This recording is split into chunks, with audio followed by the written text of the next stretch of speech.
இதோ உங்கள் பார்வையில் ஜூனியர் பிள்ளைங்க நடிக்க போறாங்க. நீங்க யாவரும் பார்த்த கண்டிகளை குமார் உங்களை கண்வாய் வைத்துக் கொள்கிறேன்.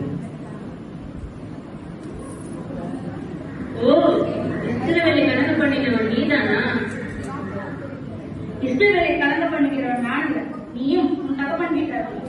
சரி, ஒரு ஒப்பந்தம் செய்து கொள்ளலாம். கர்மேல் பர்வதத்தில் இஸ்ரவேல் மக்களையும் பாகாத்திக்கிறதுக்கு 450 பேரையும் இஸ்ரவேலின் தோற்றத்திற்கு 4 பேரையும் என்னிடம் அழைத்துக் கொண்டு வர ஆட்களை அனுப்பும். யாரங்கே கர்மேல் பர்வதத்திற்கு அனைத்து தீர்க்கதரிசிகளை கூட்டிக் கொண்டு வாருங்கள். அப்படியே செய்கிறோம். வந்த ஜனங்களை பார்த்து எலியா, நீங்கள் எந்த மட்டும் 2 நினைவுகளாக துதிக்கொண்டு நடந்தீர்கள்.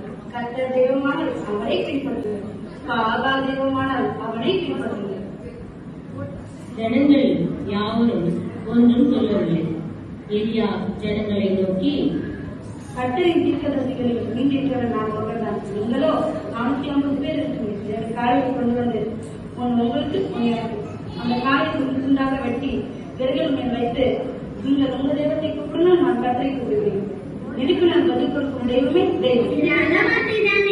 நீங்கள் அதிகம் பேர் இருப்பதால் நீங்களே முந்திக்கொள்ளுங்கள். பாகா தீர்க்கதரிசிகள் காளையை வாங்கி அதை ஆயத்தம் பண்ணினர்.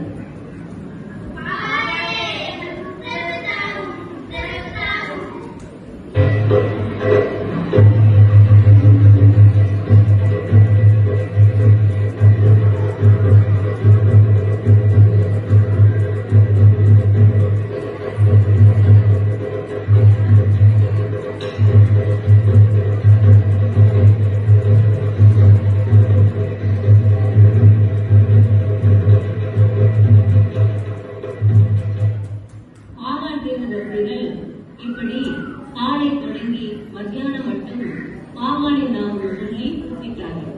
ஒரு சத்தமும் வரவில்லை, மருந்து கொடுப்பாரும் இல்லை.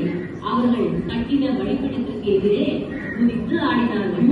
சத்தமாய் கூப்பிடுங்கள். அவன் தேவனாமே, அவன் தியானத்தில் இருப்பான், அல்லது வேலையில் இருப்பான், அல்லது பிரயாணத்தில் இருப்பான், அல்லது தியானம் தூங்கியிருப்பான்.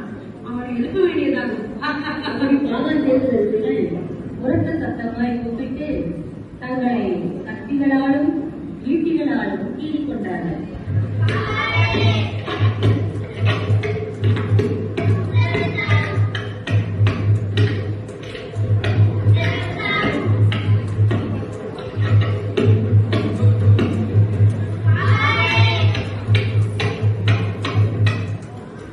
ஜனங்களே, என் கிட்டே வாருங்கள்.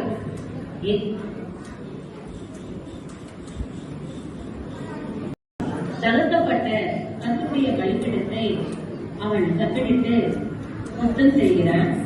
உனக்கு இஸ்ரவேல் என்னும் பேர் இருப்பதாக என்று சொல்லி யாக்கோபுடைய குமாரனால் உண்டான கோத்திரத்தினுடைய இலக்கத்தின்படியே 12 கற்களை எடுத்து அந்த கற்களாலே ஒரு பலிபீடத்தை கட்டி சுற்றிலும் வாய்க்காலை உண்டாக்கினான். விரல்களை அடுக்கி ஒரு காளையை துண்டு துண்டாக வெட்டி விரல்களின் மேல் வைத்தான். 4 குடம் தண்ணீர் எடுத்து தகன பலியின் மேலும் விரல்களின் மேலும் ஊற்றுங்கள் என்று சொல்லி இப்படியாய் 3 முறை ஊற்றினார்கள். அப்பொழுது தண்ணீர் பலிபீடத்தை சுற்றிலும் ஓடினது. வாய்க்காலையும் தண்ணீரால் நிரப்பினார். அந்திபலி செலுத்தும் நேரத்திலே தீர்க்கதரிசியாகிய எலியா வந்து, ஆபிரகாமுக்கும் ஈசாக்குக்கும் யாக்கோபுக்கும் என் தேவனாகிய கர்த்தாவே, இஸ்ரவேலில் என் தேவன் என்றும் நான் உங்களுடைய ஊழியக்காரன் என்றும் இந்த ஜனங்கள் அறியும்படிக்கு என்னை கேட்டது.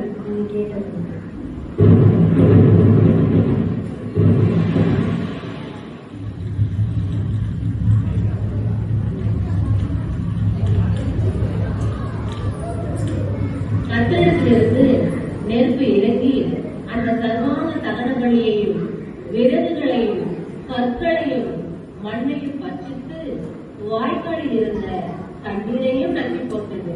இதை கண்ட ஜனங்கள் எல்லாரும் முகமுப்புற விழுந்து,